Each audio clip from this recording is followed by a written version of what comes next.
ಮದುವೆ ಫಿಕ್ಸ್ ಆಗತ್ತೆ, ಹುಡುಗ ಹುಡುಗಿ ಒಪ್ಕೋತಾರೆ, ಮಾತುಕತೆ ಆಗತ್ತೆ, ನಿಶ್ಚಿತಾರ್ಥ ಆಗತ್ತೆ. ನಿಶ್ಚಿತಾರ್ಥ ಆದಮೇಲೆ ಇದ್ದಕ್ಕಿದ್ದ ಹಾಗೆ ಹುಡುಗಿಯ ತಂದೆಗೆ ಹುಡುಗನ ತಂದೆ ಒಂದು ದಿವಸ ಕರೆ ಮಾಡ್ತಾರೆ, ಇಲ್ಲ ನಿಮ್ಮ ಹತ್ರ ವರದಕ್ಷಿಣೆಯ ಬಗ್ಗೆ ನಾನು ಮಾತಾಡಬೇಕು ಅಂತ.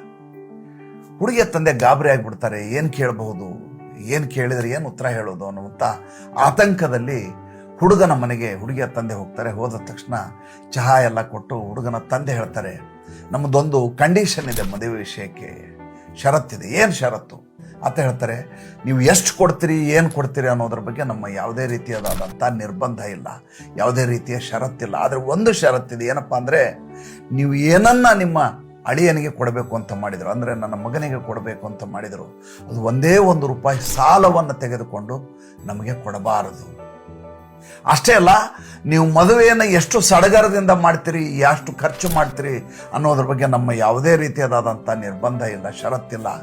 ಆದರೆ ಮದುವೆಯನ್ನು ಒಂದೇ ₹1 ಸಾಲವನ್ನು ತೆಗೆದುಕೊಂಡು ಮಾಡಬಾರದು.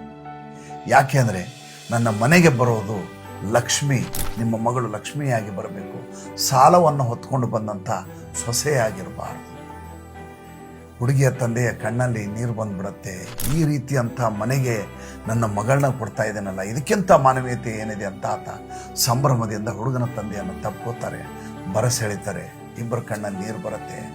ಯಾಕೆ ಈ ಘಟನೆಯನ್ನು ಹೇಳಿದೆ ಅಂದರೆ, ಇವತ್ತು ಮದುವೆ ಅನ್ನೋದು ನಮ್ಮ ದೌಲತ್ತನ್ನು ತೋರಿಸುವಂಥ ಒಂದು ಸಡಗರದ ಕಾರ್ಯಕ್ರಮ ಆಗಿದೆ ವಿನಃ ನಿಜವಾದ ಮಾನವೀಯತೆಯನ್ನು ಮೆರೆಯುವಂಥ ಸಂಭ್ರಮದ ಗಳಿಗೆ ಆಗೋದೇ ಇಲ್ಲ.